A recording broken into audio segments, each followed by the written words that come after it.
You ain't even got a Instacart. This is Jamaican market. One, my youth.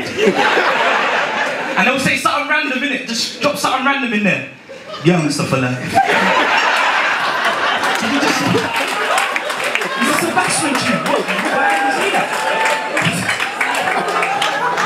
They're funny. They're just funny.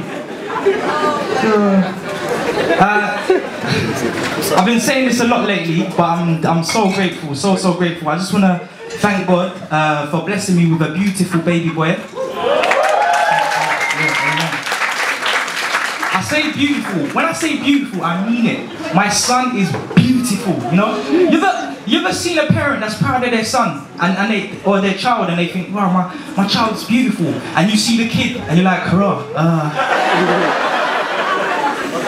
I don't know, they got a nice hat. Look, my son's beautiful. You see him, you fall in love instant, I swear.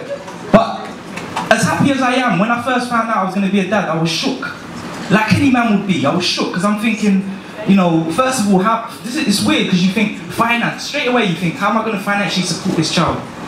And then you go on to things like, how am I going to raise him to be the best man he can be? You understand? Because it's tough, it's crazy out there, you know? Kids are running around doing madness, happy slap. Imagine someone happy slap your son. You go crazy, innit? But you can't do nothing, he's been slapped.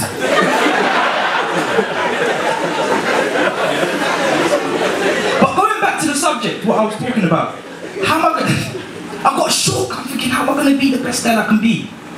Yeah? So I look back to how my parents raised me, because they did a good job. In fact, clap for my parents, man. They did a good job. So I took from them what they did. Like, for example, my dad, he was tight with money. But straight away, that's helped your financial situation. For example, I asked my dad for shoes, school shoes, which is a reasonable thing to ask for. But with my dad, when you need something, you need to know exactly why you need it. Because he'll make you believe you don't need it. You understand?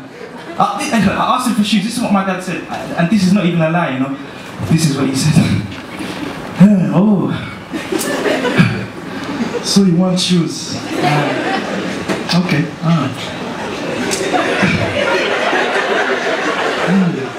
When you woke up this morning, you went to the bathroom. Were you wearing shoes?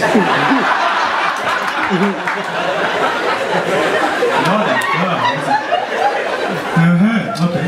So, when you left the bathroom, you embarked on your journey to approach me to ask me for shoes. Were you wearing shoes? No, not that. No, wasn't. I'm starting to think you don't need shoes. But that's a dickhead. And my mom as well. She did some. She's an amazing mom. I say amazing because she did some special things. Like, for example, my mom, she would beat me sometimes, yeah? To the point she felt she had to say sorry. Now, for the Africans in here, you know that if your mom beat you and felt she needed to say sorry, something serious went down that day. You understand? But anyway, she did. She mashed me up one time and I'm not gonna lie, I got emotional, so I cried. I was only young, 19. So I went to my room to cry. I didn't want no one else to hide to see me cry. You know, like you get them brothers and sisters that want to see you cry and they tease you. You got to be 10. So anyway, I'm crying. She comes up the stairs. This is exactly what she says.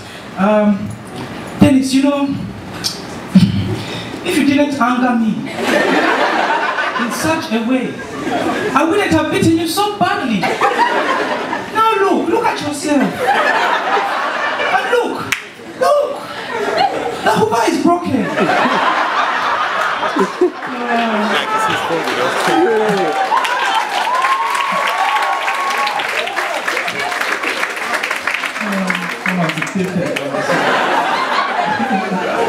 But that's the kind of special things my mum did.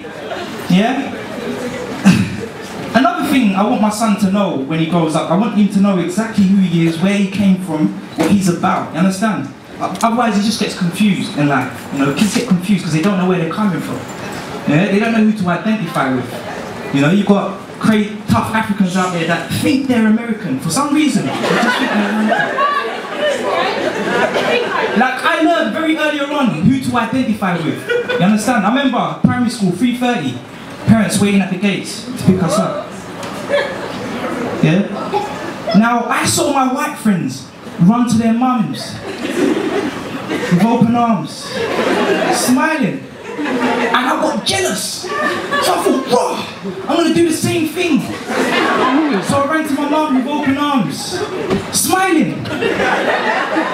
But something was wrong with her facial expression. It was at that point that my African survival instincts kicked in, and I hit a U-turn. It was too late for me. But nevertheless, I learned. Sorry, before I go, one last thing I want to say. Kids, my kid's young now, he's only 4 months, yeah? But I know he's going to get to that age where he's probably taller than me. I'm not the tallest guy in the world.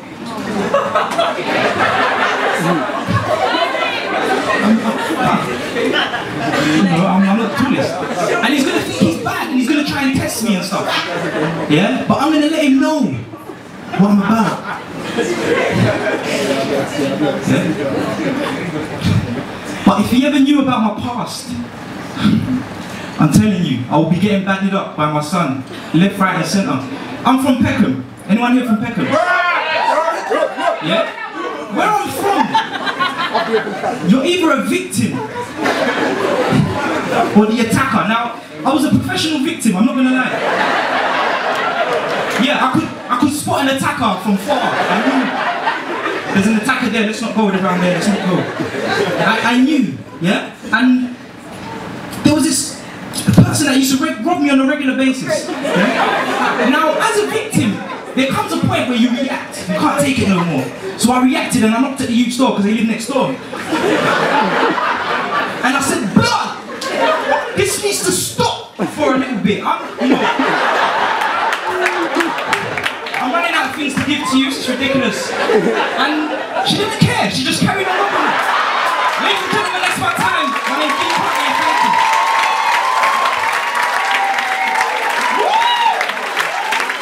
Give it up for Dee Kartier. He's amazing, man, he's amazing, I love him. You don't enjoy that, yeah? Definitely, yeah? No,